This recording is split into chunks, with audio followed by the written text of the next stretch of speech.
Hey everyone, it's Brett from Hope to Prosper.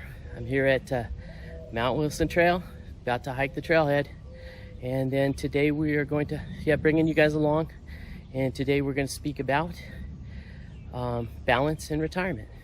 Okay, thank you for coming along.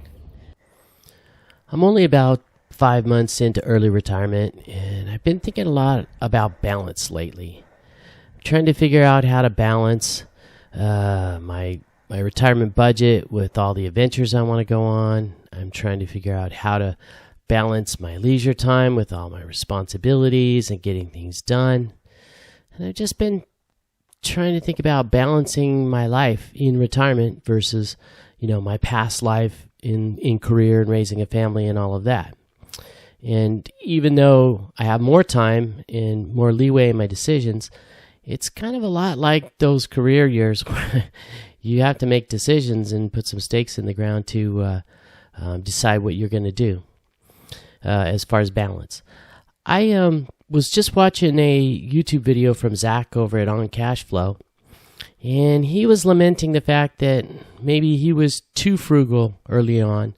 And although he's meeting his goals and all that, and he's financially independent, he's wondering how much he sacrificed, to get there. And I kind of know how he feels. I was very frugal when I was younger, and it got me to point B, but I did sacrifice a lot. And I wanted to tell everyone here that maybe not extreme FIRE is not a good thing for you.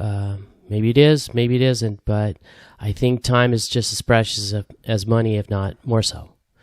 So let's talk about a couple of things that I've been considering. And one of them is the big time versus money versus health debate. One of the things you have to balance in retirement, the first and most important thing is how much money you have versus how much time you have versus your health. The bad news is you know how much money you have, and you probably have a pretty good idea how it will last, but you never know how much time you have, and you also don't know how resilient your health would be. So you have to make these decisions in a way that you handle all three of these aspects, but you don't know what's going to happen. You have no idea. So that's tricky. So one of the things I did was I used ratios. I used a ratio to save up for retirement, and then I used a ratio. I'm using a ratio now to spend down. And that kind of keeps me in check. It keeps me sane.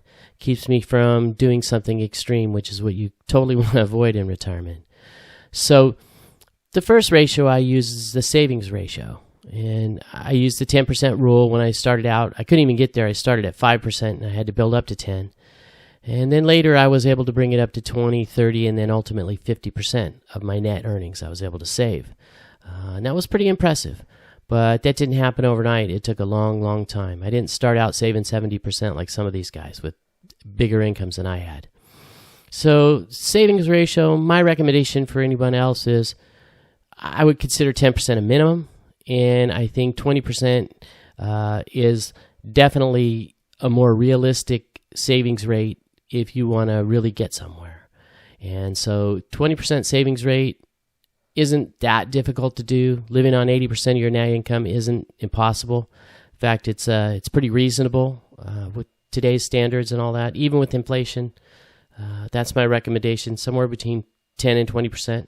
If you could go higher, I went higher later in my life when my mortgage was paid off and I had my bills handled. Then definitely go for it, but I would say for sure between 10 and 20%. As far as spending ratios, we've talked about them on here. I'm using the 5% rule.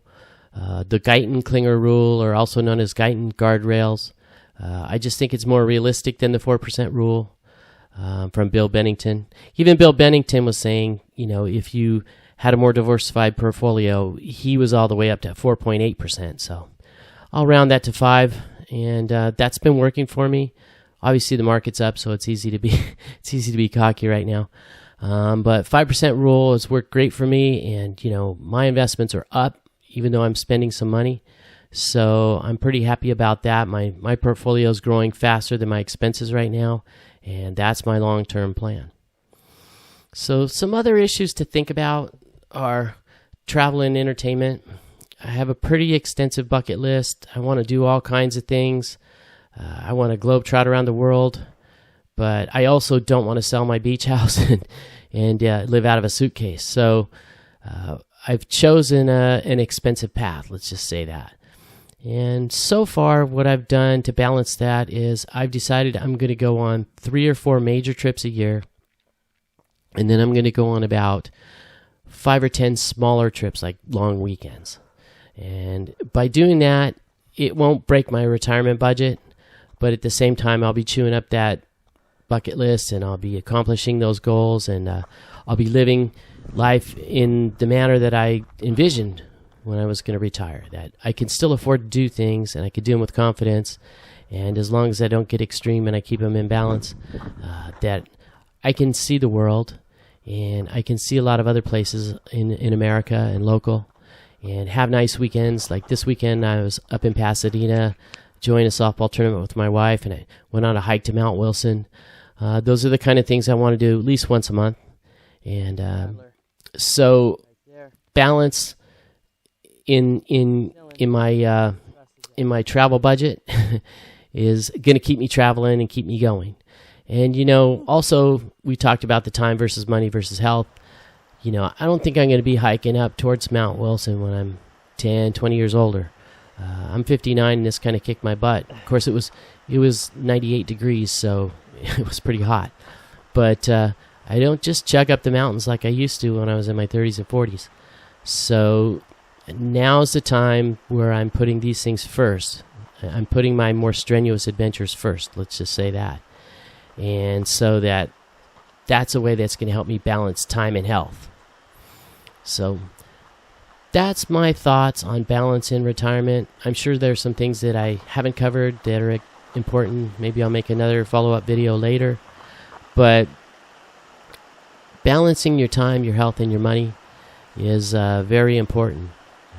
And it's not something you want to mess up. It's something you want to be able to cover and handle it. The final thought I want to leave you with is that life's a journey, not a destination. And retirement's a journey, not a destination. Some people work their whole life just dreaming about retirement, and then it either isn't what they envisioned, or they don't have enough money to retire properly, or their health is bad. So you definitely don't want to put all your chips in the, hey, when I'm 65, I'm going to retire basket.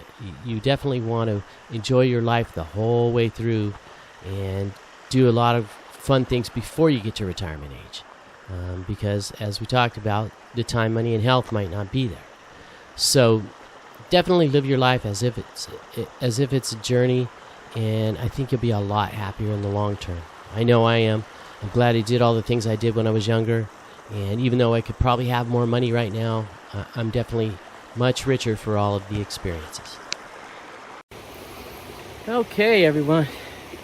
Made it about as far as I'm going to go. I was trying to head to Orchard Camp, which is about 4 miles up. I only made it here to First Water, and decided a good time to turn back. Not in as good a shape as I thought. Anyways, here's First Water. Really pretty little waterfalls. Beautiful here. So anyways, thanks for coming on my little adventure. Thanks for listening to my talk. Thank you for liking and subscribing to my channel. Really appreciate it. It means a lot to me. And I wish you all hope.